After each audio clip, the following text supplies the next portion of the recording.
음성을 내가 들으니 사랑하는 말일세. 그 땅에 기근이 들었으므로 아브람이 애굽에 거류하려고 그리로 내려갔으니 이는 그 땅에 기근이 심하였습니다. 그가 애굽에 가까이 이르렀을 때에 그의 아내 사레에게 말하되 내가 알기에 그대는 아리따운 여인이라. 애굽 사람이 그대를 볼 때에 이르기를 이는 그의 아내라 하여 나는 죽이고 그대는 살리리니 원하건대 그대는 나의 누이라 하라. 그러면 내가 그대로 말미암아 안전하고 내 목숨이 그대로 말미암아 보존되리라 하니라. 아브람이 애굽에 이르렀을 때에 애굽 사람들이 그 여인이 심히 아리따움을 보았고 바로의 고관들도 그를 보고 바로 앞에서 칭찬함으로 그 여인을 바로의 궁으로 이끌어들인지라. 이에 바로가 그로 말미암아 아브람을 후대함으로 아브람이 양과 소와 노비와 암소 나귀와 낙타를 얻었더라. 여호와께서 아브람의 아내 사레의 일로 바로와 그 집에 큰 재앙을 내리신지라. 바로가 아브람을 불러서 이르되 내가 어찌하여 나에게 이렇게 행하였느냐? 내가 어찌하여 그를 내 아내라고 내게 말하지 아니하였느냐? 내가 어찌 그를 누이라 하여 내가 그를 데려다가 아내를 삼게 하였느냐? 내 아내가 여기 있으니 이제 데려가라 하고 바로가 사람들에게 그의 일을 명하매 그들이 그와 함께 그의 아내와 그의 모든 소유를 보내었더라.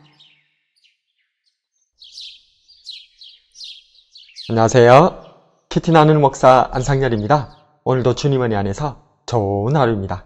오늘은 창세기 12장 10절에서 20절을 통해서 아브람은 왜 애굽으로? 라는 제목으로 은혜를 나누겠습니다. 하나님의 명령에 순종하여 하란을 떠나 약속의 땅 가나안에 이르렀던 아브람. 그런데 아브람은 점점 남방으로 옮겨가더니 결국 애굽에까지 내려가고 말았습니다. 이러한 아브람의 행보는 마치 오늘날 그리스도인들이 믿음을 저버리고 세상으로 내려가는 모습을 떠올리게 합니다. 그렇다면 왜 아브람은 애굽으로 내려갔던 것일까요? 첫 번째로 약속의 땅에 기근이 심했기 때문입니다. 10절 말씀에 그 땅에 기근이 들었으므로 아브람이 애굽에 거류하려고 거리로 내려갔으니 이는 그 땅에 기근이 심하였습니다. 가나안 땅은 하나님의 약속의 땅이었습니다.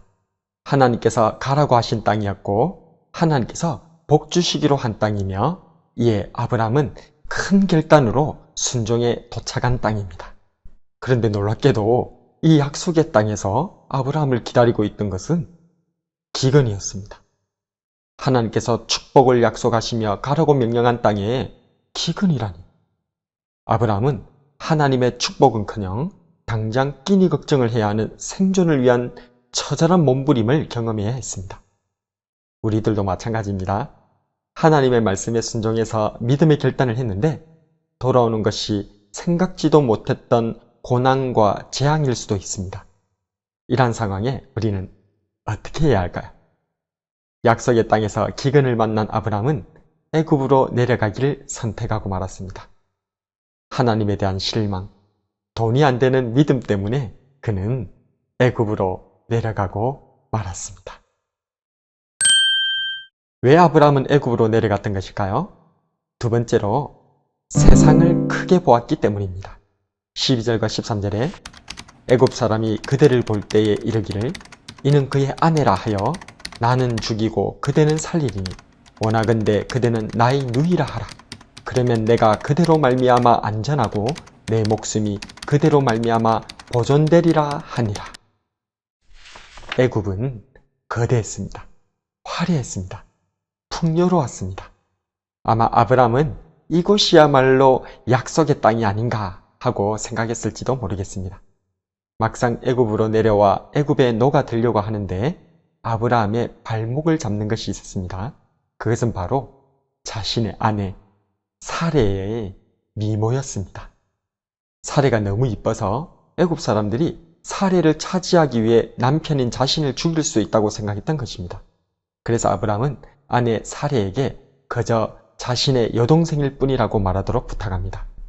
생존을 위해서 애굽을 선택하고 애굽을 위해서 아내를 저버리는 아브람. 그의 눈에 세상은 너무나 거대했습니다. 세상 앞에서 자신은 너무나도 초라하고 볼품없어 보였습니다. 세상을 거역하고 거스른다는 것은 생각조차 할 수가 없었던 것입니다. 왜 아브람은 애굽으로 내려갔던 것일까요?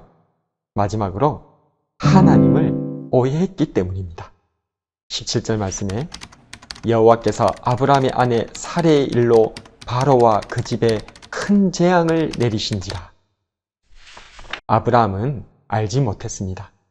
아내 사레의 얼굴 속에 하나님께서 계시다는 것을, 사레의 미모 뒤에 하나님의 약속이 있다는 사실을 깨닫지 못했습니다. 아브라함이 본토 친척 아비집을 떠나 하란에서 가나안으로 떠났을 때가 75세였다고 성경은 말합니다. 사레는 아브라함보다 나이가 10살 적습니다. 따라서 가나안에 기근이 들어 애굽으로 내려갔을 때 사레의 나이는 최소 65세 이상이었습니다. 그런데 놀랍게도 65세 이상 된 사레의 미모가 남편인 아브라함에게만 아름답게 보이는 것이 아니라 바로의 고관들과 심지어 바로조차도 칭찬할 정도였다는 것입니다. 14절과 15절에 아브라함이 애굽에 이르렀을 때에 애굽 사람들이 그 여인이 심히 아름다움을 보았고 바로의 고관들도 그를 보고 바로 앞에서 칭찬하므로 그 여인을 바로의 궁으로 이끌어 들인지라. 사레의 미모 속에는 하나님의 약속이 깃들어 있습니다. 2절에 내가 너로 큰 민족을 이루고 너에게 복을 주어 너의 이름을 창대하게 하리니 너는 복이 될지라. 하나님께서는 아브라함에게 큰 민족을 이루게 하고 창대케 하겠다 약속하셨습니다. 그리고 그 약속은 바로 그 아내 사레를 통해서 이루어질 것이었습니다. 17장 21절에 내 언약은 내가 내년 이 시기에 사라가 너에게 낳을 이삭과 세우리라.